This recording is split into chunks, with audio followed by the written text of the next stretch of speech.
Welcome to Sunday Skill Builder Sunday. We should call it that, Skill Builder Sunday. I can't take credit for that, actually. Kim thought of that. My name is Natalie, and I am the person behind Sew HungryHippie. I need a much better way of saying that. Anyways, today's talk is going to be all about interfacings. Last time I did a live with this, and I rolled a demo in there, and I talked about zippers, and it was just like all the information. And though people really liked it, I think it was a lot to digest. So this time, I am going to talk about interfacings, and we will put no commenting up. This is not a live. I'll edit out the fluff, that kind of thing. First of all, I do want to say there are 100 ways to do something right. And just because you're using a different interfacing does not make you wrong. Please feel the freedom.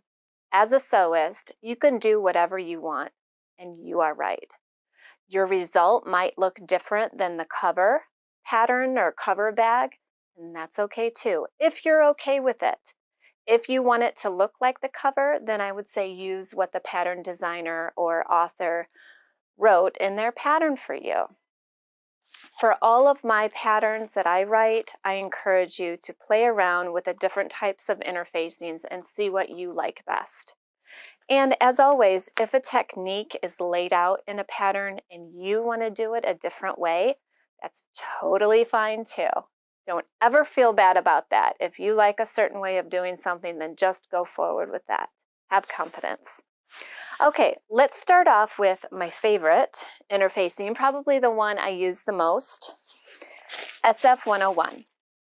Now this has gotten some flack in the last, I don't know, year or two for not being as high quality as it once was.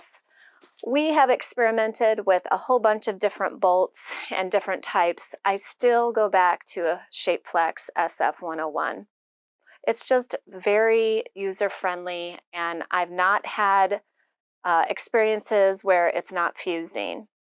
I did have to send one bolt back recently, but that is rare. The hundreds of bolts that I have purchased, that was the only one, and I think that's bound to happen no matter what you get. So I want to take you overhead. This Shapeflex is a little bit see-through, but it's not sheer weight. I do also buy sheer weight, and I use the sheer weight fusible in mostly garments. Now, if I'm in a pinch and I'm running out of this, I don't have any left, and I'm making a bag, I will layer some sheer weight to get this feel. So that's what I do. It does have a smooth side, and it has a bumpy side, and the bumpier side is where the glue is at. So if you use Sew HungryHippie Vinyl, you can fuse this to the wrong side of the vinyl with no issues whatsoever. I will show you here a little test swatch. Should have probably cut this. Let me just cut a little piece of this. You can also layer SF101. You can jigsaw piece it together. I do that all the time. Okay, so here's my vinyl. The right side is down, wrong side is up facing me, and I'm going to place the interfacing on the top of this vinyl with the glue, the sticky dots, down. So this is the glue side down. And I'm just going to go over it with my iron. Always do a test swatch. I can't speak for other people's faux leathers and vinyls. I can only speak for my own because I know what I sell. And it's attached. And it just prevents any stretching of the vinyl. It gives it a little more body in case you need it to last longer or be a little tougher, or just have another element of rigidity in there. It's just wonderful stuff. I love it. I have been known to put 2 or 3 layers of SF101, one right on top of the other. In fact, I'll show you here what happens. One layer is on. I'm adding another layer right here. nothing happens. It's going to be totally fine. It just adheres to that first layer, and now I've got 2 layers in that spot. All right? So that is Pellon SF 101 Shape Flex. I use that for the majority of all of my linings in most of my bags and pouches and whatever else. I just make sure to have this on hand all the time. I never want to run out of it. As I said, you can absolutely use shear weights or different brands. I'm just partial to this. It's what I started with and I really like it. We do have a roll of similar from Vilene here in the shop, and sometimes we'll put that in kits, and it's exactly the same method of adhering to the back of your vinyl, your fabric, your cork, whatever you want to do. Okay, let me see, what is next? I think next I will talk about fusible fleece. I am partial to a low loft fusible fleece. I happen to like this one from Pellon. It's 987F. And I just buy it bolts and bolts and bolts of it. The thing about fusible fleece is it's very beginner friendly. I used to put nothing but fusible fleece in my bags when I was a very newbie bag maker, and I always liked the result. It was a little squishy, it had some body, but it wasn't hard to sew. It's just easy. So just like the SF101, the fusible fleece has a side with these glue dots, and that is what is adhering to the back of your vinyl, cork, or your fabric. And the other side is just soft. It feels like a quilt batting if you've ever done that. And I will cut a little piece here and show you this absolutely works on any Sew HungryHippie vinyl cork or quilting cotton that I sell. I'm going to layer it right on top of that SF101, and I'm going to fuse it in place. And I do recommend you try a test swatch when you're first doing this so that you know that your vinyl will behave on the correct side. Okay, so that is adhered. Just gives it a little bit more thickness. I love doing the fusible fleece. I'm a lot of times with my twist locks or my snaps or whatever hardware, I'll just cut a little 1-inch square out, literally a 1-inch square. So like this much fusible fleece, and adhere it right in the spot where I'm attaching that twist lock. And then that piece of hardware has a little bit more chunk to grab onto and stay in its place and be more secure. So that is fusible fleece. And again, there are other brands. Feel free to experiment and find what you like best. Okay, next up, I'm going to talk about this non-woven interfacing called Decor Bond. It's Pellon 809. I really like this. A lot of people love it or they hate it. And let me tell you, I'm a fan of it because it adds some rigidity to small items like zipper pouches without bulk, without thickness. So there is a fusible side, and it's the shinier side, if you can see that. And then this side is just, non-fusible, regular. So I would, in my easy zipper cases pattern, let me grab that so you can see, I do talk about 809 because if you're a brand new beginner, this can be a little bit easier to use than, let's say, foam interfacing. And if you want your pouches to stand up straight like this, you probably want a layer of SF101 on your lining and a layer of this on your exterior. Or you could do both SF101 and the 809 together on your exterior for even more stand-up power. I really like it. Get a little bit, play around with it, see if you like it as well. Everyone's different, right? Okay. Now, I'm going to talk a little bit about the more rigid interfacings. I am out of Decoville Light, so I can't show you that right now, but it is kind of a creamy color and it's much more rigid. You can fuse it into place. A lot of times I'll fuse it and then also make sure I catch it in my seam allowance, because that's me, that's who I am. I like to grab my interfacings in at least one pass of sewing, because I don't want to risk them pulling out or shifting in my finished make at all. So Decoville Light is a great one to play around with. We usually have yardage here, but we're out right now. We just got a bunch of kits out the door, so it's not here. There's also Decoville Heavy, which is very stiff, and I would recommend only putting that in the bottom of your bag or your zipper pouch, because it is that stiff. And I wouldn't want to put that everywhere. That'd be a real job to sew. And unless you have an industrial, I wouldn't recommend it. Now, this one is Peltex. And again, a lot of people love it and a lot of people hate it. I'm more on the hate it side, but I will say there's a time and a place for Peltex. And a lot of times what I'll do is make a narrow strip that goes right in the center bottom of my bag to give it just a really nice crisp bottom of a bag. It works. There is one side that is fusible, you can feel the glue dots, and one side that is not. So you can just layer this in the bottom of your bag underneath. Well, it would be on the wrong side of your exterior fabric, and it would then touch the wrong side of your lining. So in there somewhere. I don't use a lot of it, but I like to have it on hand.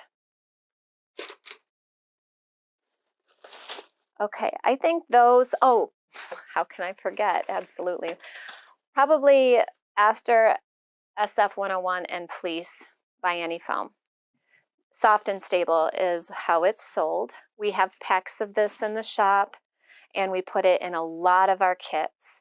I really like the by Any Foam because it is not fusible.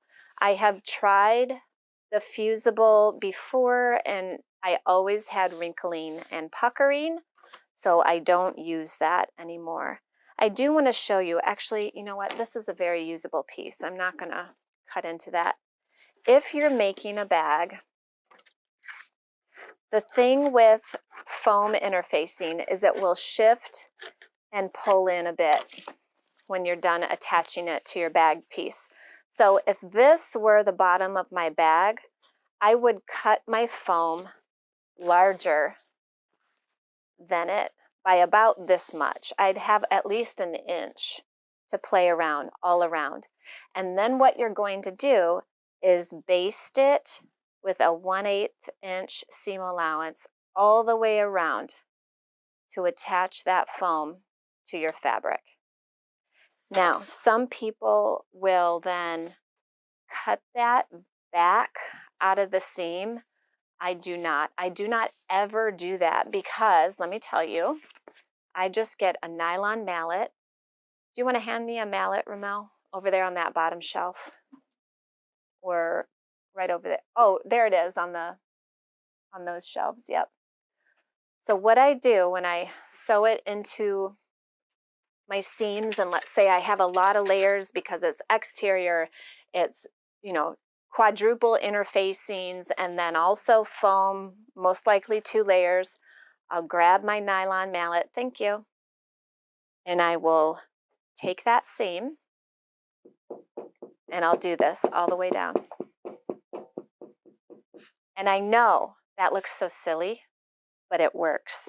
It works so well that when I showed somebody how to do it on a live, I was kind of astounded myself again. And I do it all the time. So we do have these mallets in the shop if you don't have one. If you have a rubber mallet, it can work, but I want to warn you what happened to me. Because most of the rubber mallets are black or orange because they're from a man's hardware store or whatever, they can leave markings on your bag. So if you happen to hit an outside piece, it can leave a mark. That's why I use this. This is only, I think it's like 10 or 12 bucks or something. It's just worth it. It's absolutely worth it. It's a tool for your sewing toolbox. So that is by Annie's foam interfacing. Now, if you wanted to use spray adhesive and do it that way and then add your fabric, you can. Do I use by Annie's on my vinyl and corks? Yes, I do, all the time. And I have some samples to show you here. Like I said, all of the Sew HungryHippie vinyls and corks I can vouch for. Any interfacing will work. So this bag, this is the HST bag. So this has fabric, foam interfacing, SF101, and then also my 10 gauge clear vinyl on the front after the fabric piecing. And as you can see, all these layers are absolutely fine. Even this vinyl has the foam in it. I do not have an industrial. I sewed all of this either on my Bernina 1008, which is a mechanical machine, or on my Juki TL2000. One or the other, maybe a little of both machines. I like to test everything on various models just to make sure everyone can get it done.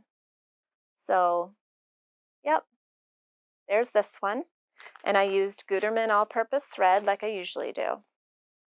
This zipper pouch has foam interfacing. This is a canvas outer, a quilting cotton lining, and that's it.